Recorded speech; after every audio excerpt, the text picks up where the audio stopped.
तो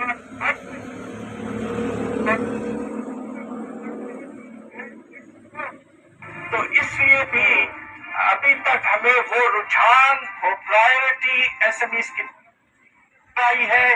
थोड़ी सी हमने बेहतरी देखी एग्रीकल्चर की तरफ।